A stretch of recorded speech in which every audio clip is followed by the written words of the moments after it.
मेरे प्यारे बच्चों, आज की हिंदी कक्षा में आप सबका हार्दिक स्वागत है। बच्चों, आज इंटरनेट प्रत्येक व्यक्ति के जीवन की ज़रूरत बन चुका है और यही वजह है कि इंटरनेट का महत्व और उपयोग विद्यार्थी जीवन के लिए बढ़ता जा रहा है। विद्यार्थी के लिए इंटरनेट एक ऐसे मित्र की भूमिका निभा सकता है जो हर मुश्किल का हल जानता हो। किसी सब्जेक्ट की डीप स्टडी करनी हो या किसी टॉपिक को आसान टिप्स के साथ समझना हो, इंटरनेट की मदद से ऐसा करना बहुत आसान हो जाता है। और स्कूल के प्रोजेक्ट के लिए भी नए नए आइडिया भी आपको इंटरनेट पर आसानी से मिल जाते हैं। इस तरह इंटरनेट की मदद से विद्यार्थी अपनी एजुकेशन से जुड़ी हर मुश्किल का तुरंत हल निकाल सकते हैं। बच्चों, आवश्यकता सिर्फ इस बात की है कि इंटरनेट का सही उपयोग किया जाए। हमें अपने जीवन में इंटरनेट को उतना ही महत्व देना चाहिए जितना कि ज़रूरी हो। अगर हम ज़रूरत से ज़्यादा किसी भी चीज़ को महत्व देते हैं तो वो हमारे लिए बुरा हो सकता है। इसलिए ज़रूरत के अनुसार ही इंटरनेट पर समय बिताए और इंटरनेट का सदुपयोग करें। बच्चों, आज का विषय क्या है? इंटरनेट क्रांति। इस पाठ के अभ्यास भाग की चर्चा। आप सब तैयार हैं ना उत्तर के साथ? तो चलिए शुरू करते हैं। बच्चों, पाठ का विवरण देकर फिर से प्रश्नोत्तर को भी इसी आशा के साथ दोहराती हूँ ताकि आप सब ठीक तरह से विषय को समझ सके। इसलिए मेरे प्यारे बच्चों, मेरे साथ आप भी उत्तर को दोहराइए, याद कर लीजिए और इसका फ़ायदा उठाइए, तभी मुझे अपने परिश्रम का फल मिलेगा। तो चलिए शुरू करते हैं। एक वाक्य में उत्तर लिखिए वहाँ से। तो पहला प्रश्न क्या है? इंटरनेट का अर्थ क्या है? इंटरनेट अनगिनत कंप्यूटरों के कई अंतर्जालों का एक दूसरे से संबंध स्थापित करने का जाल है। बहुत ही महत्वपूर्ण प्रश्न है। आगे क्या है?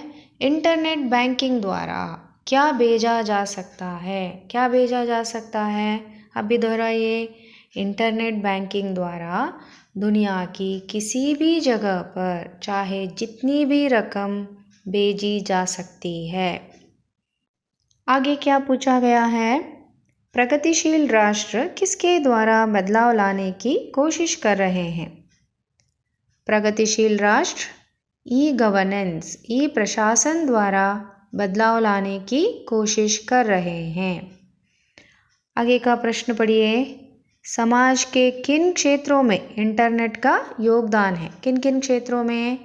समाज के हर क्षेत्र में इंटरनेट का बहुत बड़ा योगदान है, जैसे संचार व सूचना क्षेत्र, व्यापार, बैंकिंग, चिकित्सा, कृषि, अंतरिक्ष ज्ञान, विज्ञान, शिक्षा, देश के रक्षा दलों की कार्यवाही आदि।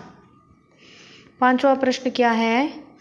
इंटरनेट क्रांति का असर किस पर पड़ा है? किस पर पड़ा है? बड़े बूढ़ों से लेकर छोटे बच्चों तक सब पर इस इंटरनेट क्रांति का असर पड़ा है। आगे क्या पूछा गया है? देखिए, ITES का विस्तृत रूप क्या है? याद करके बताइए। ITES का विस्तृत रूप इंफॉर्मेशन टेक्नोलॉजी एनेबल्ड सर्विसेज है।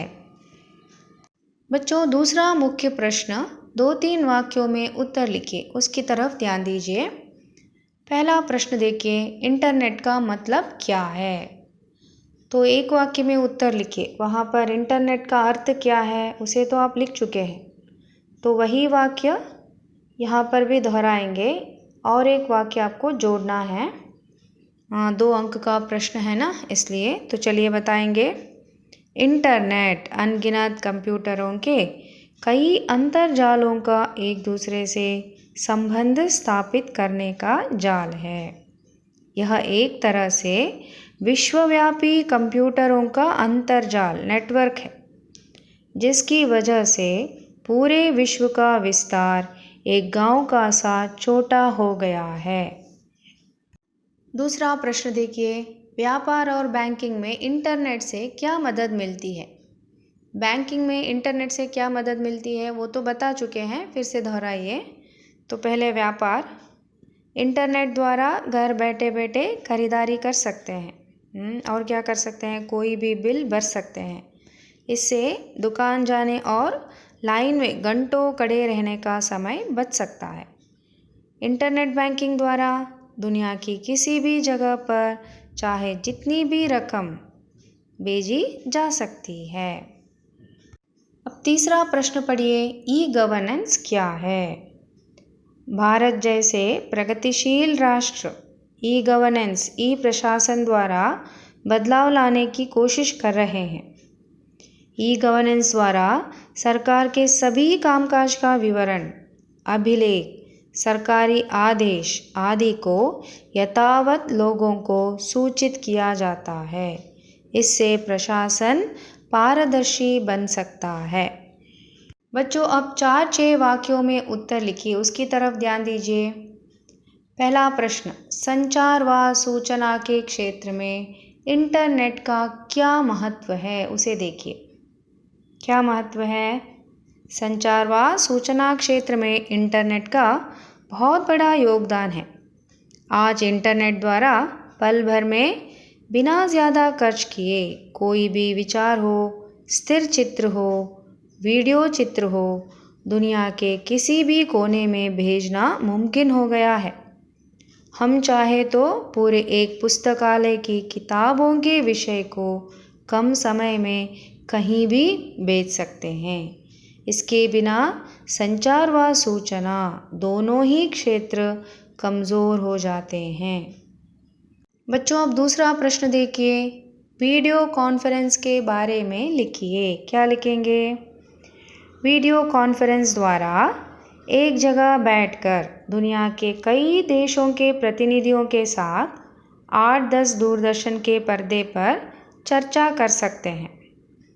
एक ही कमरे में बैठकर विभिन्न देशों में रहने वाले लोगों के साथ विचार विनिमय कर सकते हैं। बच्चों, अब तीसरा प्रश्न, सोशल नेटवर्किंग एक क्रांतिकारी खोज है, कैसे? उसे देख लीजिए। सोशल नेटवर्किंग एक क्रांतिकारी खोज है जिसने दुनिया भर के लोगों को एक जगह पर ला खड़ा कर दिया है। सोशल नेटवर्किंग के कई साइट्स हैं, जैसे फेसबुक, ऑरकुट, ट्विटर, लिंक्डइन आदि। इन साइटों के कारण देश विदेश के लोगों की रहन सहन, वेशभूषा, खान पान के अलावा संस्कृति, कला आदि का प्रभाव शीघ्रातिशीघ्र हमारे समाज पर पड़ रहा है। बच्चों, अब चौथा प्रश्न पढ़िए, इंटरनेट से कौन सी हानियाँ हो सकती है? तो एक एक करके बताइए। इंटरनेट एक ओर वरदान है तो दूसरी ओर अभिशाप भी है। इंटरनेट की वजह से पायरेसी, बैंकिंग फ्रॉड, हैकिंग अर्थात सूचना खबरों की चोरी आदि बढ़ रही है। मुक्त वेबसाइट, चैटिंग आदि से युवा पीढ़ी ही नहीं, बच्चे भी इंटरनेट की बंद बाहों के पाश में फंसे हुए हैं। इससे वक्त का दुरुपयोग होता है और बच्चे अनुपयुक्त और अनावश्यक जानकारी हासिल कर रहे हैं। बच्चों, आज का गृह कार्य क्या है? चर्चित अभ्यास भाग को नोट्स में लिखिए। अगर कोई भी संदेह हो तो ज़रूर पूछिए। धन्यवाद।